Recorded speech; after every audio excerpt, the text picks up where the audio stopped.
moi, c'est que je suis actuellement donc en deuil malheureusement. Un de mes fidèles compagnons, un ami très proche, est donc décédé aujourd'hui.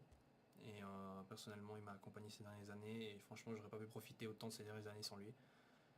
Je parle donc évidemment de ma carte graphique qui aujourd'hui donc est décédée.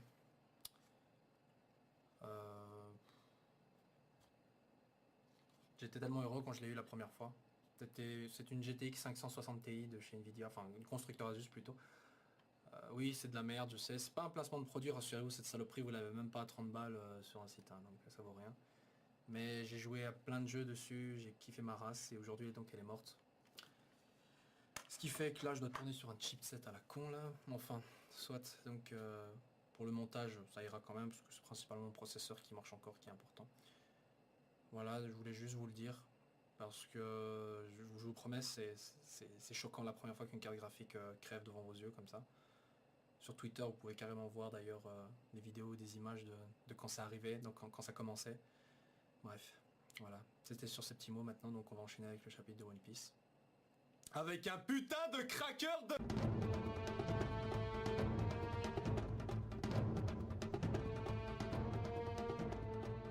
Salut tout le monde. Aujourd'hui donc nous allons parler de One Piece, ce chapitre. Avant toute chose, je préviens que la semaine prochaine donc il n'y aura pas de chapitre de One Piece. Évidemment Oda va un peu se reposer, bon, c'est un peu normal en même temps, tant mieux. Et je suis content aussi de vous dire que durant cette semaine de pause, il y a de grandes chances donc que je réorganise, enfin qu'on réorganise plutôt parce qu'il n'y a pas que moi derrière tout ça, donc une discussion entre certains youtubeurs, moi, peut-être All Blue Channel, peut-être One Piece Passion, peut-être, on verra bien qui sera. Je ferai une vidéo pour annoncer tout cela. Donc dans la semaine qui va suivre. Donc je vous recommande de rester à jour, un peu de voir un peu les news et tout ça. Éventuellement sur la page, enfin sur le Twitter ou voilà sur la page Facebook si je fais donc une vidéo. Bref, en tout cas, dans ce chapitre de One Piece, nous avons déjà beaucoup de petits éléments intéressants toujours concernant le rapport de force avec Luffy par rapport évidemment aux membres exécutifs de l'armée de Big Mom. Donc Cracker qui s'était fait, allez, on va dire, pris en levrette un peu par Luffy en niveau 4 la semaine passée, aujourd'hui revient en force puisqu'on apprend que le Cracker qu'on a vu n'était pas le vrai Cracker, ce n'était qu'une armure, le vrai était encore à l'intérieur. Et d'ailleurs surpris, Luffy s'est pris justement un coup dans le bras par le vrai Cracker qui utilisait donc toujours la même arme. Maintenant, est-ce que c'était la même arme qu'avait utilisé l'armure Cracker ou la vraie arme du vrai Cracker? Bon, peu importe, en tout cas il a réussi à le blesser là où justement avant il n'avait pas pu le faire alors que Luffy n'était même pas en guerre 4 à ce moment-là, tu vois. Et là il a pu le couper, enfin le couper, en tout cas il a pu le blesser le bras, tu vois. Bon.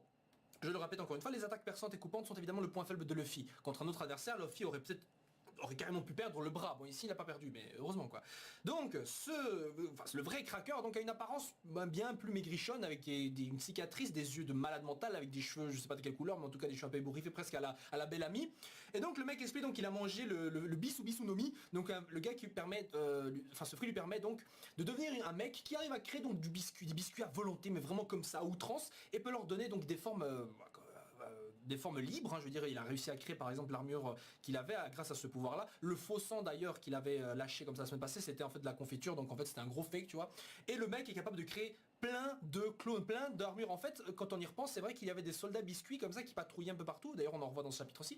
Et il est évident que c'est lui qui les a créés. Donc le mec peut effectivement créer un nombre incroyable, peut même créer une véritable armée d'hommes biscuits. Et ça, c'est énorme. Le potentiel de ce mec est vraiment énorme. Même sa prime, qui était au-dessus de 700 millions, là, franchement, ne lui rend même pas justice, sachant que justement sa prime ne fait référence qu'à l'apparence qu'il a quand il a son armure. Parce qu'en réalité, on apprend qu'il aime pas trop la douleur. Est-ce que c'est un futur point faible exploitable par la suite? C'est possible. Néanmoins, donc cette armure lui donne un sacré avantage sur Luffy justement qui est complètement désarçonné par cela puisque du point de vue vitesse, et j'aimerais qu'on revienne là-dessus, Luffy en niveau 4 est toujours on va dire capable de combattre Cracker. Il est pas derrière, il est certainement pas derrière Cracker au niveau vitesse, on voit qu'il arrive quand même à esquiver quelques attaques. Au niveau puissance force de combat, c'est à voir, parce que comme je l'ai dit, quand Luffy justement a opposé son haki en résistance face à l'attaque de Cracker en armure, il a réussi à survivre alors qu'il n'était pas en guerre 4. Plus tard, quand il est passé en guerre 4, il a pu défoncer l'armure justement de Cracker qui à ce moment-là donc utilisait déjà le haki sur le biscuit avec lequel il se protégeait, et il a pu le défoncer. Ici on voit que c'est certainement plus aussi simple, on ne sait pas trop en fait ce qui se passerait pour l'instant si Luffy donc balancer un Kong Gun face à l'attaque perçante donc de Cracker, mais lui-même le vrai quoi, pas les clones, puisque les clones ils arrivent encore à les exploser comme on l'a vu encore dans ce chapitre-ci. Donc niveau puissance c'est à voir, ça se vaut évidemment, même si je donne quand même Luffy encore un peu vainqueur sur ce côté là. Et c'est dingue hein, quand on compare justement avec Doflamingo, dont la plupart des attaques n'ont rien pu faire contre le coup de poing de Luffy, même l'attaque la plus puissante de Doflamingo, même s'il est blessé, c'est vrai c'est une donnée notable, mais pour le coup, il est quand même important de situer aussi Luffy. Bon à ce moment là il avait utilisé le King Kong Gun. c'est effectivement pas la même chose, mais malgré tout, je mets quand même Luffy niveau force brute seulement, au-dessus un peu de Cracker. Le gros avantage de Cracker, c'est le fait qu'il puisse utiliser et créer des clones à volonté. C'est un paramécia productif. Il est comme justement Doflamingo qui arrivait donc à produire des fils, et bien il arrivait aussi à créer des clones. Bon, pas un aussi grand nombre comme on l'a vu, mais tout de même Cracker donc arrive aussi à créer donc des clones de biscuits.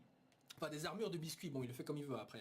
Hein. Donc c'est ça le gros avantage de Cracker, c'est son endurance. C'est l'endurance et sa capacité de force de combat, pas uniquement puissance brute mais vraiment force de combat quoi, dans le sens tu vois il peut créer une armée. Je veux dire Luffy il est limité dans le temps avec son Gear 4, après ça il peut plus utiliser le haki et la fin du combat pour lui, il s'est foutu tu vois. Là il se fait tuer. Donc ici c'est une course contre la montre. Le problème et le gros désavantage c'est que Luffy ne peut pas se débarrasser tout de suite du vrai Cracker sachant qu'il y a les autres donc qui avancent comme ça en mode mur et tout. Mais effectivement et ça c'est une bonne chose, Cracker comme je l'ai dit a visiblement problème avec la douleur dans le sens il la supporte pas, c'est pour ça qu'il a une armure parce qu'il veut se protéger de quelconque douleur, etc. D'un autre côté, on voit aussi que le vrai Cracker, pour blesser Luffy, se doit de pénétrer dans le périmètre de combat de Luffy. Quand je dis périmètre de combat, c'est-à-dire la zone de combat, enfin la distance, la portée de Luffy. Bon, c'est vrai que si on y réfléchit, la portée de Luffy est assez grande puisqu'il peut élargir ses bras. Néanmoins, il sort justement, il va au-delà des clones, des armures de biscuits pour se rapprocher de Luffy. C'est là que Luffy peut-être a une chance. Vous voyez, donc il va pas juste se cacher et attendre que les autres finissent le travail parce que de toute façon les clones ne pourront rien contre Luffy puisque niveau haki ils sont quand même derrière et en dessous. Tu vois. Et encore les armures quand on regarde bien n'utilisent même plus le haki en fait. Hein. C'est juste que l'autre armure, la première armure avait le vrai Cracker à l'intérieur, donc c'est pour ça qu'il y avait du haki, alors que les nouveaux, on voit ici qu'ils se protègent, il n'y a plus de haki dessus, tu vois, donc il n'a pas de haki à distance, etc. Il faut vraiment qu'il soit dans l'armure pour qu'il puisse l'utiliser. Donc, je sais que beaucoup de gens se disent, c'est bon, Luffy a perdu, c'est terminé, basta, mais je pense qu'il y a quand même des chances que Luffy puisse gagner. C'est encore possible, j'ai pas dit facilement, j'ai pas dit à l'aise, tranquille. Il peut gagner difficilement, mais il peut le faire. Mais là, il est mal barré. Oui, quand on le voit comme ça, il est mal barré. Si les choses se poursuivent dans ce sens-là, comme on l'a vu dans ce chapitre, c'est bon, Luffy a définitivement perdu. Mais si quelque chose est produit, que Luffy change un peu d'idée, il y a encore moyen qu'il puisse gagner. Non, non, franchement, quand on y réfléchit, il y a encore moyen. Parce que la fois où quand Cracker a bloqué l'attaque de Luffy en Gear 3, pardon, c'était parce que Cracker avait encore à ce moment-là le haki du vrai Cracker, tu vois. Enfin, le clone avait le vrai haki, tu vois. Alors que ici, tu vois, ils l'ont plus. Donc, il y a une perte de défense notable sur les clones. Donc même le Gear 3, je pense, arriverait peut-être justement à exploser donc les clones. Le fait est qu'il a besoin du Gear 4, en tout cas, pour se débarrasser du vrai Cracker. Hein. Donc je pense que si Luffy doit gagner, c'est en exploitant les faiblesses de ce petit côté sensible à la douleur. Tu vois, genre imagine, il faut juste une pichenette et en fait le mec il fait « Oh non, mon visage, enfin, j'ai mal et tout ». Tu vois, donc en gros, même pas besoin d'une force de combat très élevée pour battre Cracker, il suffit d'une attaque plus faible. Voilà, c'est une piste maintenant effectivement que Luffy se fasse battre là. Personnellement, même si je sais, et je suis d'accord de dire que j'aimerais pas voir Luffy battre un Yonko, le voir perdre face à un membre un des commandants de Big Mom me stresserait quand même un peu. Non, sérieusement, je sais, hein, je suis d'accord, Luffy, je le vois pas encore gagner contre un Yonko. Au mieux, je le vois se rapprocher, comme on l'a vu, d'un des commandants, ok. Mais le voir perdre comme ça direct... Alors s'il perd maintenant, il faudra qu'il reprenne sa vengeance après, tu vois. Il faudra qu'il rattrape cette défaite. Bon, ça arrivera tout de suite, hein, ça arrivera certainement qu'il rattrape sa défaite. Mais je vais faire aussi maintenant un autre lien de manière plus globale. Je l'avais déjà dit, je vois mal évidemment Luffy battre au terme d'un combat Big Mom. Non, je le vois pas battre, non, franchement je le vois pas. Puisque les objectifs de cet arc-ci, ce n'est pas un 1 vs 1 contre Big Mom et lui péter la gueule. Oui, Luffy a dit qu'il voulait lui péter la gueule. Oui, il a envie d'être au-dessus, etc. Oui, bien sûr, mais chaque chose en son temps. Rappelez-vous, on n'est même pas 80% du manga. Enfin, il a le temps encore, il a le temps d'évoluer Luffy. Mais ce que je veux dire par là, c'est qu'il y a d'autres objectifs plus importants. Les vrais objectifs de cet arc-ci. Récupérer, enfin voir et récupérer donc Sanji et surtout se choper le Raw de Poneglyph. C'est ça les deux vrais objectifs de cet arc-ci. C'est pas vaincre Big Mom. Évidemment ça implique qu'il y ait des altercations avec Big Mom et ses hommes, bien sûr. Mais ça ne va pour autant dire que Luffy se doit de vaincre Big Mom. Donc ça c'est un objectif on va dire bonus mais dont on sait que ça va pas se produire. Allez sérieusement. Parce que dans le sens si Luffy arrive à péter la gueule à Big Mom, déjà ça fait genre ouais en fait il y a eu toute une préparation alors que putain en fait tout ce qu'avait à faire Luffy c'est se ramener et péter la gueule à Big Mom. Non. On voit que le fait de faire tomber Kaido c'est un putain d'arc qui a commencé depuis Punk Hazard. Non, même pardon, depuis l'île des hommes poissons, il y a carrément une...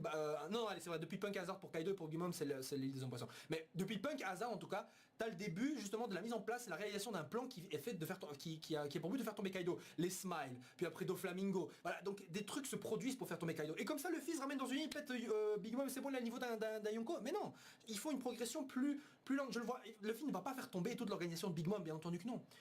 Celui qui va faire tomber, c'est Kaido. Pour vous résumer en fait ce que je vais vous dire, l'échec et la défaite face à Big Mom sont les bases et les racines de la future victoire sur Kaido. C'est-à-dire qu'en gros, Luffy doit perdre pour mieux gagner contre Kaido. Luffy doit connaître l'échec de ce côté-là seulement pour mieux connaître la victoire après. Mais ça ne veut pas pour autant dire que c'est bon, il a perdu là, d'office il va gagner, c'est bon, on stresse plus. Non, évidemment on va rien voir venir. On va absolument rien voir venir. Mais il y a peut-être un moyen de les faire progresser sans trop perdre de temps. Mais on va y revenir par la suite parce qu'il y a un élément dans ce chapitre aussi qui m'intéresse de ce côté-là. Donc le combat entre eux n'a pas vraiment de fin. Il y a un statu quo pour l'instant, puisqu'en plus on passe donc à la journée suivante. Donc on ne sait même pas quelle est la conclusion de ce combat. J'imagine qu'on aura donc un petit retour sur le fil, genre soit qui a pété la gueule à Cracker, soit qui est à terre et qui s'est fait capturer à la Kid, j'espère pas, mais soit. Donc on passe surtout à Chopper et à Carrot qui sont donc dans une dimension. Une autre dimension, la dimension donc des miroirs où Brûlé les a emmenés. D'ailleurs Brûlé on ne sait d'ailleurs toujours pas où elle est, même si elle s'était repliée. On peut supposer qu'elle est peut-être quelque part par là. Donc Chopper et Carrot vont donc exploiter cette dimension qui est donc connectée à tous les miroirs qui se trouvent sur Wall Cake Island. Ça leur permet donc de passer directement à un endroit à un autre. Imaginez qu'ils peuvent directement aller dans les chiottes à Big Mom, tu vois. Non, sérieusement. Bref, de ce fait, donc ils ont des boulets également attachés à leurs jambes. Est-ce que c'est du Kairoseki? J'en doute parce que bon, je pense pas que Brûlé aurait pu manipuler du Kairoseki puisque voilà, elle-même a mangé un fruit du démon.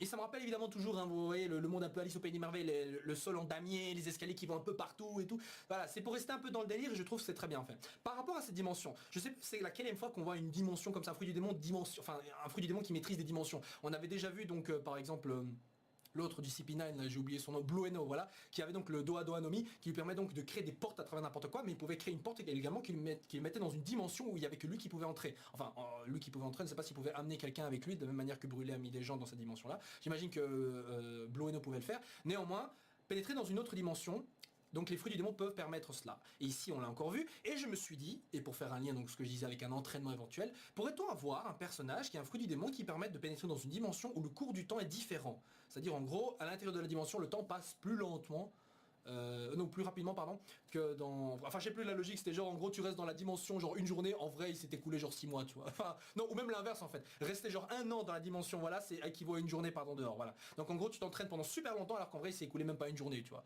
Donc je sais que ça fait un truc un peu à la Dragon Ball et tout, mais vous savez, One Piece, Bleach, Naruto c'est un peu... Tout ça c'est un peu dans le même délire, hein. C'est inspiré évidemment de Dragon Ball qui a ouvert une grande voie dans les shonen. Il y a de l'inspiration, pas du plagiat évidemment, mais de l'inspiration, de près ou de loin il y en a quand même. Donc utiliser une dimension comme ça où le temps passe différemment, ça m'étonnerait même pas de voir ça dans One Piece, puisqu'on voit comme je l'ai dit des fruits du démon qui permettent d'accéder à des dimensions où les choses se passent différemment tu vois. Alors, donc voir un personnage qui a peut-être ce fruit-là dans le futur, peut-être même ce personnage qui est Copper Gaban, tu vois, qui est peut-être capable de faire cela, je ne sais pas. Non, sérieusement. Donc, il faut voir, ce n'est qu'une idée que je développe qui est basée en soi sur juste un truc de merde. Néanmoins je voulais le dire maintenant, comme ça au moins dans le futur je me dis vous vous rappelez quand j'avais dit ça. Bref, passons de ce côté là. Donc Chopper et Carrot donc vont certainement foutre un peu la merde de leur côté, même si je vois pas de quel côté exactement. Est-ce que ce sera pour se débarrasser de Brûlé quelque part dans les dimensions, ou juste pour rejoindre directement peut-être l'endroit où se trouve Big Mom, j'en doute, hein, parce que bon, ils vont arriver là et qu'est-ce qu'ils vont faire? Ils vont être capables de rien. Ou alors vite fait voir où se trouve le road Poneglyph, peut-être ils vont voir justement un miroir qui se trouve là. Bref, je ne sais pas. Bon, après donc on retrouve donc Brook et Pedro toujours en train de mener leur mission d'infiltration. D'ailleurs ils sont cachés en fait à l'intérieur d'un soldat biscuit si j'ai bien compris. Et ce soldat biscuit qui a été créé vraisemblablement par Cracker. Cracker qui contrôle effectivement ces clones. Mais on voit ici que, je sais pas comment ils ont fait, mais ils sont entrés à l'intérieur de ce type. Est-ce qu'ils contrôlent de l'intérieur? J'en doute pas. On voit que le biscuit se déplace tout seul, etc. Donc j'imagine que à partir d'une certaine distance, Cracker ne peut pas vraiment contrôler totalement les biscuits, mais plutôt il leur donne un ordre qui fait que voilà, ils sont en mode automatisme, en gros il n'y a pas de contrôle direct, tu vois, ce qui permet à Pedro et à Brook d'entrer donc plus facilement dans le château. Bon après on passe donc à une discussion entre Big Mom et son chapeau là, enfin son tricorne je crois, bon, peu importe ce que c'est, son couvre-chef, et donc voilà, il se pose la question comme quoi où est le fils, c'est bon, est-ce qu'il est mort, pas de nouvelles de Cracker non plus, donc on ne sait pas trop ce qui se passe de ce côté-là, j'imagine qu'on aura une conclusion, ou plutôt une révélation choc au niveau donc du résultat du combat. Mais on apprend surtout que donc les derniers Vinsmoke sont arrivés, donc Ichiji et Niji. Et à leur arrivée, tu vois Sanji qui est là en mode stress, en train de trembler, lui qui justement n'avait pas du tout peur du père, mais qui est là en train de se serrer le bras. Hein. Alors je sais pas si c'est genre il est comme ça sur un balcon, même si on l'avait vu sur un balcon je crois la dernière fois, ou alors il est vraiment en train de se serrer comme s'il voulait se protéger. On voit souvent ça devant certains personnages qui sont face dans une situation de faiblesse, de vulnérabilité, et bien ils se tiennent les bras, ils tremblent genre protégez-moi, tu entends comme ça. Est-ce que c'est dû à un traumatisme de Sanji vis-à-vis de ses frères, parce qu'on l'a vu qu'il se faisait traumatiser, le gars, enfin par ses frères, il se faisait maltraiter, donc ça peut être un trauma, pas vis-à-vis du père, mais vis-à-vis des frères, quand dans les flashbacks, c'est eux qui maltraitaient Sanji. Bon, il n'y a rien eu vis-à-vis de Yonji, parce que j'imagine que c'était le plus jeune à ce moment-là, c'était le cadet un peu, donc le mec il a pas peur de lui, c'était surtout Ichiji et Niji qui le faisaient chier, donc c'est normal que le mec stresse, ou alors c'est juste Ichiji. Néanmoins donc les deux mecs arrivent, au niveau de leur design, on aurait pu essayer de deviner un peu quel était leur pouvoir, hein, de la même manière que Reiju par exemple, on s'est dit, enfin vous avez dit surtout en premier, oui peut-être qu'elle a un Zoan du papillon, un truc comme ça, c'est pour ça qu'elle a réussi à se débarrasser du poison, parce que c'est un papillon empoisonné ou une connerie dans le genre, possible. Par rapport à Ichiji et Niji, je sais pas trop. Niji il a une ceinture, on dirait qu'il y a un éclair, mais le fruit de l'éclair, enfin le fruit de... Le Goro Goro no Mi est déjà pris donc par Enel. Ouais, ne me dites pas qu'il lui a volé ou qu'il l'a pris, hein, non, s'il vous plaît, non, s'il vous plaît. Concernant Ichiji, je vois rien du tout. Personnellement, je le préférerais bien, j'aimerais bien le voir avec éventuellement un pouvoir, tu vois, genre, même pas un vrai pouvoir, juste du haki, quoi, tu vois. Bon, leur niveau, évidemment, on essaie de deviner c'est quoi leur niveau. Est-ce que le père est obligatoirement plus fort que les fils? Pas forcément. Je veux dire, Sanji, il a pas eu du mal à péter la gueule à Jaji, tu vois, franchement je vois mal le Jaji plus fort que Sanji. Maintenant, au niveau point de vue combat pur, est-ce que Sanji est plus fort que ses frères? Franchement, logiquement, il devrait. Je vois mal ses frères à s'être entraînés comme Sanji, avoir affronté les mêmes adversaires, même si c'est vrai qu'ils font partie des Vinsmoke, qui sont des assassins et tout, je reconnais. Néanmoins, Sanji a eu un entraînement non négligeable. Donc j'ai envie de voir un peu ce qui va se passer. Mais je sais pas pourquoi, mais je sens qu'il n'y aura pas de combat. Je sens que Sanji va un peu fermer sa gueule de ce côté-là et va subir comme une sorte de pression psychologique. J'aimerais bien le voir un peu comme ça, vulnérable et faible face à ces deux frères-là. J'imagine que c'est parce qu'il y a quelque chose qu'ils ont fait dans le passé qui a, je sais pas, qui a fait trembler Sanji. Parce que je veux dire, si c'était juste, voilà, ces frères sont là, franchement, Sanji n'aurait pas à stresser. Pourquoi il stresserait maintenant, tu vois? Pourquoi il stresserait maintenant? Je veux dire, il est entouré de Big Mom, etc. Il a même pas eu peur. Il a dit, hey, Luffy, tu me donnes l'autorisation pour attaquer le bateau de Big Mom. Il savait même pas si Big Mom était là, tu vois. Il a attaqué sans hésiter. Et là, il commence à trembler. Il commence à trembler face à ses deux frères, alors que putain, il a attaqué sans réfléchir Doflamingo, un des Shishibukai les plus forts. Non, non. Sérieusement. Je pense que l'impact donc est vraiment psychologique de ce côté-là. Voilà, donc c'est tout ce que je voulais dire par rapport donc, à ce chapitre de One Piece. On se retrouve donc dans 2 semaines. Et avant toute chose, j'aimerais, c'est vrai, rappeler un petit truc dans ce chapitre qui m'avait un peu... voilà. Il y a une petite case, au moment donc on passe à Chopper et à Brook, il y a une petite case où on voit donc... la maison où Luffy est la maison en face de laquelle donc Luffy et Cracker combattaient, et il y a un chat noir au-dessus. Est-ce que c'est le chat? Genre, est-ce qu'on aura un personnage d'un chat dans le même délire, tu vois, que dans Alice au Pays des Merveilles? Je sais pas, parce que bon, c'est le genre de case, tu vois, case transition, donc en gros, voilà, il se passe rien là, c'est pour passer à une autre scène. Alors, oh putain, j'ai pas parlé de Nami. Bon, enfin, en même temps, il n'y a pas vraiment grand-chose à dire, si ce n'est que les homies ont peur d'elle, et qu'elle va utiliser, exploiter donc la vie requiert de Big Mom.